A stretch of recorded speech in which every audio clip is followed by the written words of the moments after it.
viennent s'ajouter des problèmes spécifiques. Il y a d'abord un problème de production fragilisée avec les chaînes de valeur mondiales qui reposent sur des grandes entreprises qui dominent leur secteur. La mondialisation, donc, est défavorable aux écosystèmes territoriaux et il faut améliorer la résilience productive des économies. Deuxièmement, il y a une logique court-termiste qui s'est imposée du côté des entreprises qui étaient focalisées sur les dividendes à verser aux actionnaires et du côté de l'acteur public qui cherchait à dépenser moins, spécialement en économisant sur des investissements d'infrastructures, de santé, d'éducation, de recherche. Enfin, il y a un impact très hétérogène de la crise qui reflète la polarisation de nos économies. On a par exemple une perte d'activité dans les Hauts-de-Seine qui est d'environ 41%, alors que la perte d'activité dans la Creuse pendant le confinement a été à peu près de moitié, autour des 20%. Donc, il y a une dimension microéconomique et géographique qu'il faut absolument prendre en compte.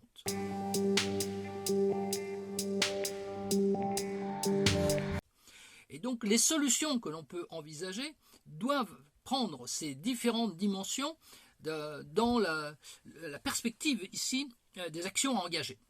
La démondialisation comme solution paraît illusoire, car en fait, d'autres problèmes, c'est plutôt la diversification des activités. Le fait qu'on ne produise pas de masques chirurgicaux n'est pas en soi un problème si on a de nombreux fournisseurs. Or, le problème, c'est que c'est la Malaisie qui contrôle 55% de cette fabrication. Donc, on doit avoir une mondialisation qui permette de réorganiser la production dans un souci d'ancrage territorial. Le retour par les nationalisations, de la même manière, peut laisser dubitatif, puisqu'en fait, notre problème, c'est d'avoir des acteurs publics plus efficaces, tant international, national que local, et des acteurs privés qui intègrent mieux les externalités, comme l'environnement, les risques financiers, les coûts de reconversion. Et la réduction des inégalités ex post ne peut suffire aujourd'hui. On sait qu'en fait, on a des problèmes où il faut agir directement sur la vulnérabilité et l'inclusion sociale. Donc, il faut réfléchir à ces nouvelles dimensions. Et là, on a des branches de l'analyse économique qui peuvent nous y aider.